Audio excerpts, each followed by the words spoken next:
We are just trying to run on the board and put pressure on them, and second thing, the pitches behave differently. Lots of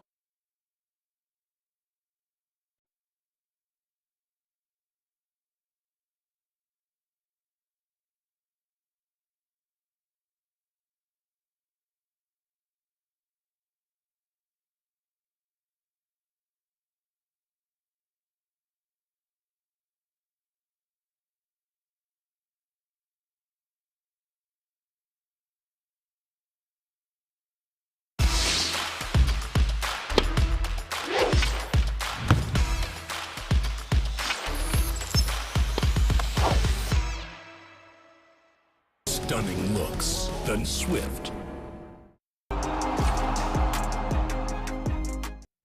All right, we have some play, at least fingers crossed that we do. The toss has just taken place at the Premadasa in what is a huge game, virtual semi-final in the Asia Cup between Pakistan and Sri Lanka. We're back on Maruti Suzuki Arena presents ESPN Cricket for Matchday, powered by JBL. Anil Kumble in studio with me. We're going to hear from Farveez Maharoof and Urooj Mumtaz. The toss has taken place. Anil, it's a 45-over game and a 5:15 start, 9-over power play. 27 overs, power play 2, and then 9 overs again. So, as good as an ODI game?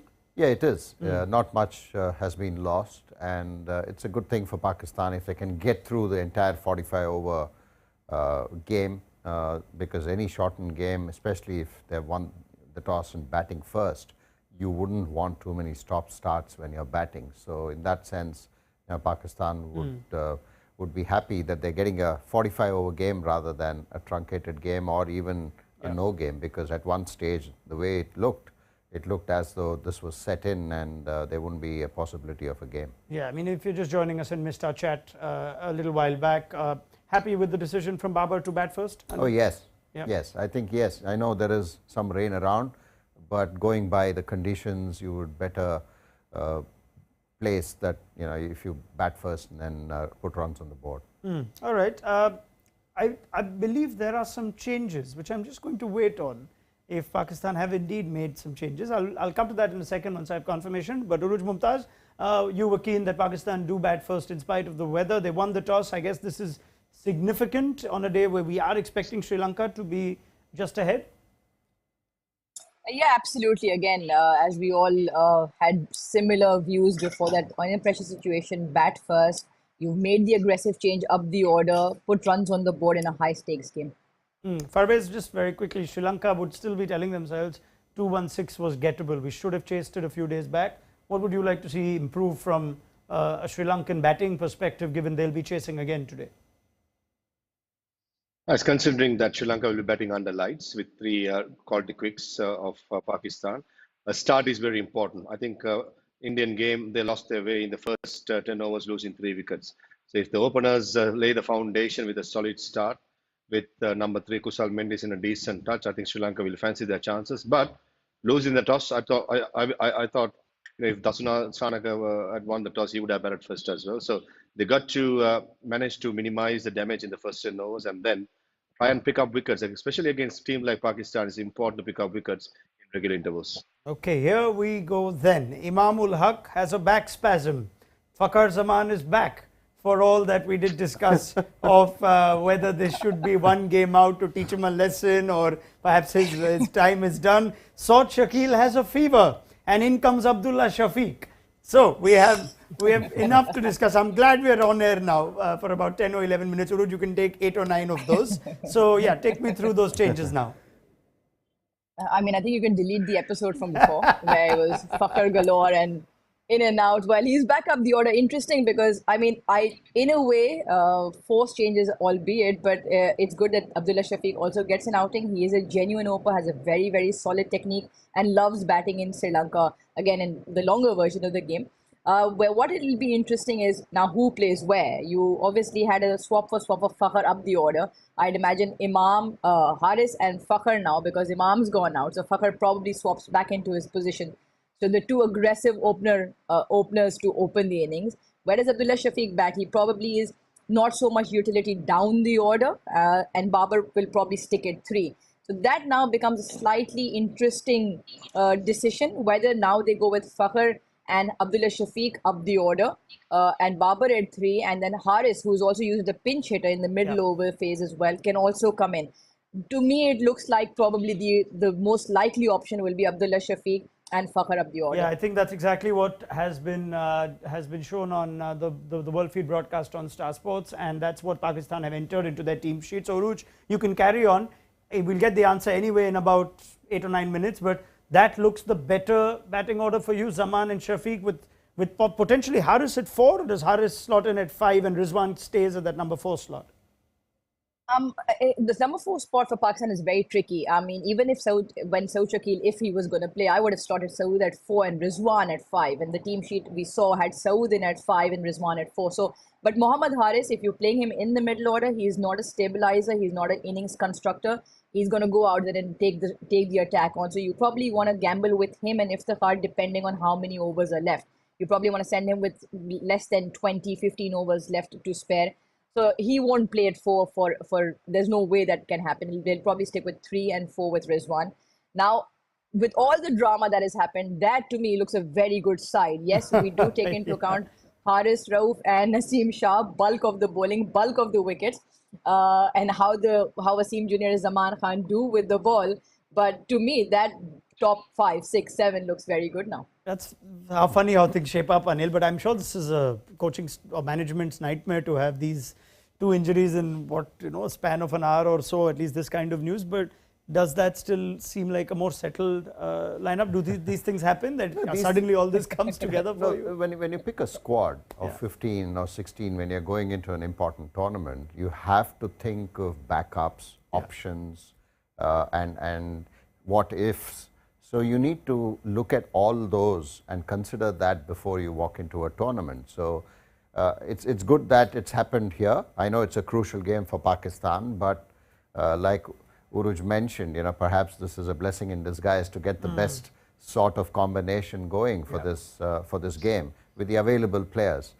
So in that sense, everybody is getting a chance. Fakhar Zaman again gets his opportunity to open the batting. It could have been a switch off yesterday after the team was announced, so it could be just that. I mean, that's also sometimes good in terms of just not worrying too much about batting, and then suddenly just before the toss saying, hey, you're playing today and you're opening the batting, we have won the toss, in 10 minutes you're just in. Fascinating. Have you ever tried that? No, I didn't have to open the batting. No, as coach, when you had to announce the team. Yeah, there have been times where probably last minute changes have happened, but it's sometimes good. It's sometimes good for players because you're not really worried about another inning, and you're thinking about what ifs. Sometimes these kind of situations actually bring the best out of you. Yeah, I mean, when I was in the West Indies and had a chance to talk to the players at the ground itself, I learnt that until the huddle in the morning, they weren't told who the 11 was. Guessing that was the right answer, not just something they were telling me. But it wasn't like it was told the night before. So it can happen at times that you choose not to mention you're playing in the 11 tomorrow because a player at times will overthink it? No, not necessarily, but generally the players know who's playing, who's not playing. Yes, maybe the world may not know what the team would be. Thanks, Anil. Yeah, so more or less that's something that happens. But sometimes you want to see the surface as well, and in conditions like Sri Lanka, especially now, when you have so much rain around, you may in fact sort of go with a couple of options. What if it's a 20-over game, then this is the possible lineup, and if it's a long game, then this is the lineup. All right. Well, let's quickly get a word in from Farveez Maharoof too before the rain returns just outside his house in Colombo.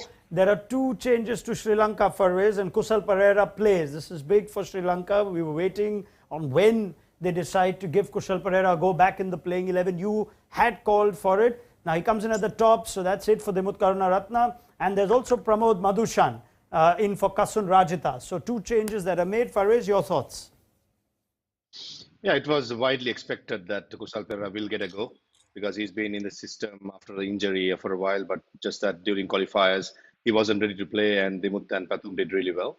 And come this series, once Dimuth, hasn't made any much of a contribution, Kusal Perera was tipped to get it, and what occasion to get it. I mean, big game. Kusal Perera has, shown in the past that he's a big player. Hopefully, he can come to the party. And Pramod Madushan for Kasundradit, I thought Kasundradit a bit unlucky because he didn't bowl that badly prior to the Indian game. Just at the Indian game, all the fast bowlers took a battering. Unfortunately for Kasundradit, for I guess for tactical reasons, has been sidelined. Considering that Kasundradit's record in the death overs isn't that great. So Pramod Madushan generally with that sneaky action can get those Yorkers in. So that's a tactical change Sri Lanka think tank would have thought. But these changes were widely expected, and I just feel that Kusal Perera it was just a matter of time. How big is it, Farveez, that this call has been taken right now? If Sri Lanka don't win today, this is their last ODI before the World Cup. They'll now have some warm-up games before the tournament proper. How big a game is this for Kusal Perera? If he gets runs today, will he be Sri Lanka's starter against South Africa in that opening game, or do you sense that will be the case even if he doesn't get runs now that he's been given a place in the 11? I reckon it's very important to give a continuation run to any player. Kusal Perera just judging him after one game isn't that fair.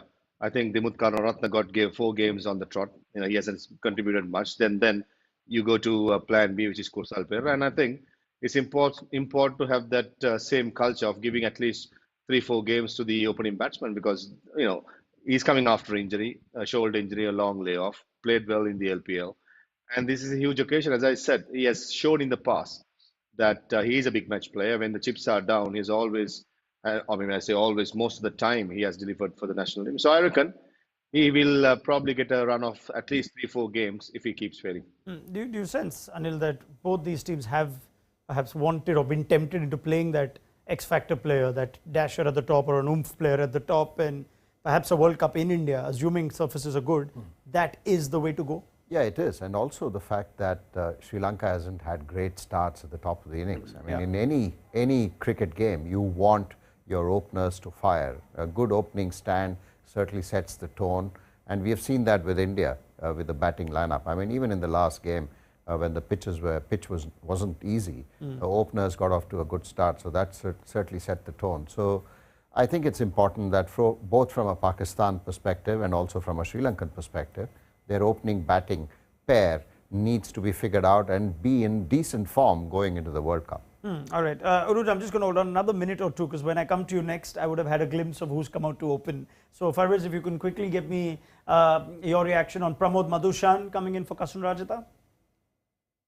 As I said, Kasundradit very unlucky. Only reason I can think of is tactical reasons, as I said, because Pramod Madushan is a far better death bowler. All right. Well, that was quick, Farveez. I could have waited to see if there's a little more time, but it's enough time. It's enough time. I've seen Fakhar Zaman walk out. I think it's Abdullah Shafiq next to him and not Mohammad Haris. So it is Shafiq and Fakhar that are going to open. And Urooj, just extending on your previous point, you think this has actually turned out to be, in whatever chaotic circumstances, Pakistan's best team for today? I mean, absolute blessing in disguise. The fact that you get to try your bench strengths, obviously in forced circumstances, you actually get to try all openers. Haris comes into the middle order. Abdullah Shafiq gets to open. Fakhar again, on, off switch, whatever buttons he's playing with needs to get them right. And apart from that, just again, put their heads down, back what they believe in and get the runs on the board. And bank your actual players, your main players to stand up to those important occasions. So Fakhar will be important, Babar will be important, Rizwan will be important, barring the others around them. Correct me if I'm wrong, Urooj, I don't think Pakistan have announced a provisional squad for the World Cup, have they? And in which case... No. How important is this game for the likes of Haris, Abdullah Shafiq? Who amongst them is genuinely got a chance to break into the 15, or will this game help the selectors make that call? I mean, if you're selecting on the basis of one game on the eve of the World Cup, then I don't know what you've been doing for the past 2 or 4 years. And the planning needs to go much ahead of time. So it's almost crazy, if you may say, if they're going to bank on this one game. I don't think so. I think Abdullah Shafiq has been the reserve opener, and it's a long tournament, over 40 days. Everybody can break down. So you need to have replacements for either opening orders, middle order phase, your quick bowlers, your spinners. So I'd imagine Abdullah Shafiq would have been in there, and probably Haris as well, to give that middle order backup. From what I do know is I think Pakistan has submitted their initial squad, but they haven't chosen to announce it yet. Do you sense sometimes, I'm just looking at their numbers, Abdullah Shafiq is young, he's got 4 games averaging 9. Fakhar Zaman's been around a long time, batting with an Imam ul Haq more recently, and with Babar and others before that. when you have a young player with you, in some ways does Fakhar almost feel different as an opener, even though he himself is short of runs? I think it's a new pair, so like I mentioned, probably he was not even switched on till he was told just probably moments before the toss, saying that you're going to play. So I guess that helps in a sense where you're not really worried about your own performance, and you just go there and you have another opening partner, so you have to understand that particular player as well. And so yeah, I think in a way it's a positive thing for Fakhar. Yeah, as it turns out, he's been kind enough to give Abdullah Shafiq the first ball, so you go have it. And Pramod Madhushan has new ball in hand. It's time for a first inning score. Why do you feel like Fakhar's going to get 100 today now? After everything that's happened, the script just lends itself to this, doesn't it? So let me go to Urooj first up and ask her, 45 over game, Urooj, Pakistan's first inning score for you. 235. 235, that's not a bad score if it turned out to be the kind of surface we saw the other day. Farveez Maharoof. 225. 225. Anil Kumble. So let me go the other way. 275. 275. Yeah. So because they're We'll take there and it. thereabouts. So let me just go and say, okay, let's get 275. You saw how run making was difficult the other day. I know. Now So- it could be even 180. That shows that. So that Anil shows is how between- badly it shows how badly Anil wants Pakistan in the final. No. I've said Sri Lanka. I said, no, since they're batting first, I'm sure the pitch has changed as well. All right. Anil went somewhere between 180 and 270, but yeah. But it could well be as per the surface, and we've really not had a chance to see it. So let's keep an eye out as Pramod Madhushan started with the new ball and got one to even go past the outside edge. Fascinating game. Let's hope we get as much cricket as possible, and we'll pick up the chat with Farveez, Anil and Urooj at the end of the Pakistan innings on Maruti Suzuki Arena presents ESPN Cricket for Match Day, powered by JBL. So look forward to your company then.